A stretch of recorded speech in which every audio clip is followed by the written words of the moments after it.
حضرت ام المومنین حضرت عائشہ صدیقہ رضی اللہ عنہا سے روایت ہے، آپ فرماتی ہے کہ ایک رات میں نے نبی کریم صلی اللہ علیہ وسلم کے ساتھ سوئی ہوئی تھی، جب میں بیدار ہوئی تو میں نے آپ صلی اللہ علیہ وسلم کو اپنے بستر پر نہیں پایا، میں حیرت میں رہ گئے، میں نے گمان کیا کہ میرے باری کے باوجود حضور صلی اللہ علیہ وسلم کسی اور زوجہ محترمہ کے پاس تشریف لے گئے۔ میں تمام ازواج مطہرات کے گھروں میں نبی کریم صلی اللہ علیہ وسلم کو تلاش کیا، لیکن میں نے وہاں آپ صلی اللہ علیہ وسلم کو نہ پایا۔ پھر میں حضرت سید فاطمہ زہرا رضی اللہ عنہا کے گھر میں حاضر ہوئی، ان کا دروازہ کھٹکھٹایا، گھر کے اندر سے آواز دی گئی دروازے پر کون ہے؟ میں نے جواباً کہا میں حضرت ام المومنین حضرت عائشہ صدیقہ رضی اللہ تعالیٰ عنہا ہو۔ یہاں اس وقت میرے آنے کا مقصد یہی ہے کہ میں آقا صلی اللہ علیہ وسلم کو تلاش کر رہی ہو۔ میرے یہ بات سن کر اہل بیت کے تمام حضرت علی رضی اللہ تعالیٰ عنہ، حضرت امام حسن رضی اللہ تعالیٰ عنہ، حضرت امام حسین رضی اللہ تعالیٰ عنہ، حضرت فاطمہ زہرا رضی اللہ تعالیٰ عنہ گھر سے باہر تشریف فرما ہوئے تاکہ سب حضور صلی اللہ علیہ وسلم کو تلاش کرے۔ حضرت عائشہ صدیقہ رضی اللہ تعالیٰ عنہ فرماتی ہے، میں نے کہا کہ ہم حضور صلی اللہ علیہ وسلم کو کہاں تلاش کرے؟ سب نے کہا کہ ہم آپ کو مساجد میں تلاش کرتے ہیں۔ ہم نے آپ کو سب مساجدوں میں تلاش کیا لیکن ہمیں آپ کو نہ ملے۔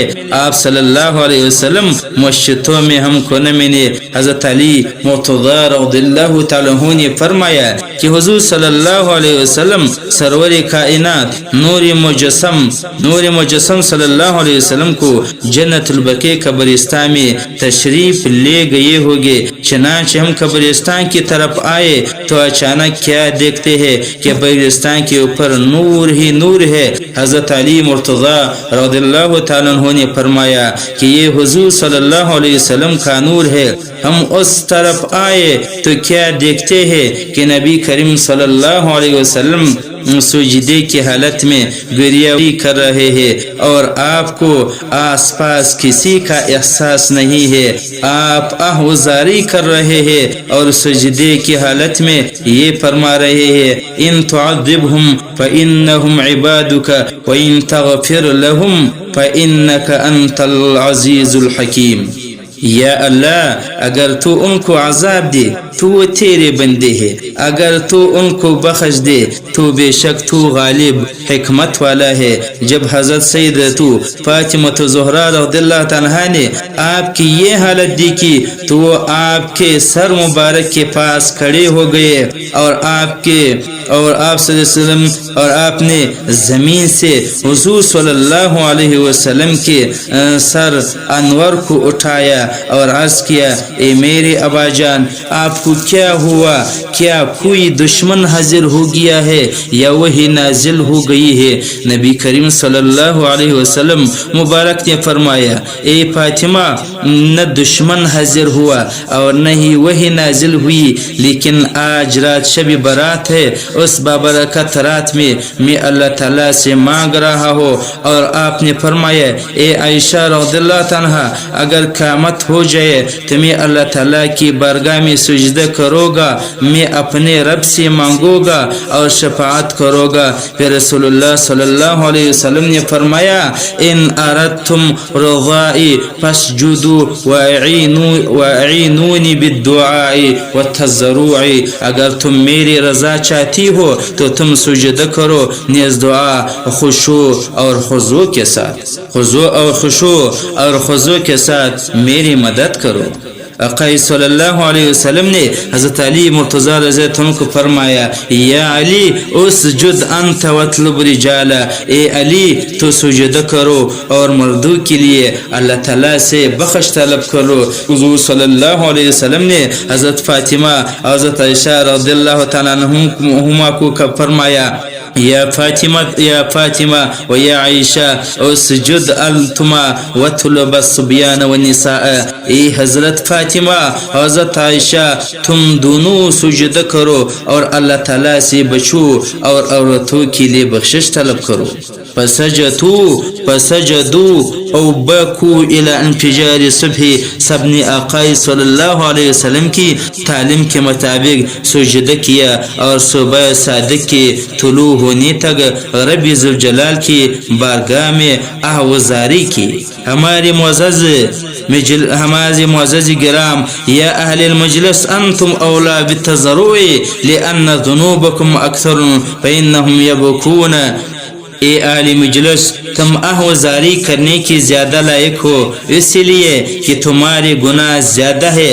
یہ سب حضرات تمہارے لیے روتے اور آہوازاری کرتے تھے. تو سب سے بہتر بات یہ ہے کہ تم ہی اپنی نفسوں پر زیادہ سے زیادہ آہوازاری کرو. حضرت ام المومنین حضرت عائشہ صدیقہ رضی اللہ تعالیٰ عنہا سے روایت ہے کہ نبی کریم صلی اللہ علیہ وسلم نے فرمایا، ان اللہ علا ينزل لیلۃ نصف من الشعبان الى سماء الدنیا فیغفر لاکثر من عدد شعر غنم لقبیلۃ بنی کلب. بے شک اللہ تعالی شعبان المعظم کی 15ویں رات کو اپنے شان کے لائق اسماء دنیا پر نزول فرماتا ہے اور قبیلہ بنی کلب کی بکریوں کے بالوں کی تعداد سے زیادہ لوگوں کو بخش دیتا ہے.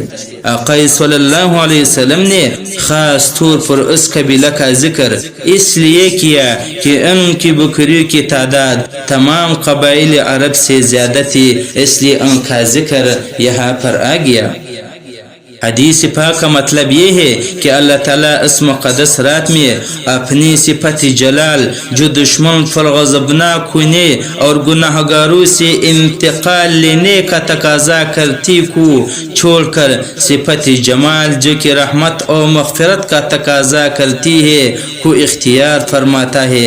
حدیث پاک کے الفاظ کو ان معنی پر اس لیے محمول کیا گیا کہ نزول و صعود، حرکت و سکون جب جگہ گرنے والے اجسام کی صفت میں سے ہے. جب دلائل عقلیہ اور نقلیہ سے یہ بات ثابت ہو چکی ہے کہ اللہ تعالی جسم اور اس کے جگہ گرنے سے پاک ہے، لہذا اس کی ذات کے حق میں نزول و صعود اللہ جگہ سے نیچے جگہ کی طرف سے ممتنع ہوگا. اب معنی یہ ہو جس کو اہل حق نے ذکر فرمایا ہے. نازل ہونے سے مراد اللہ تعالیٰ کی نزول سے مراد اللہ تعالیٰ کی بندوں پر اس کی رحمت کا نزول مراد ہے، اور دعاؤں کا قبول کرنا یہاں پہ مراد ہے، نہ اللہ تعالیٰ کی نزول.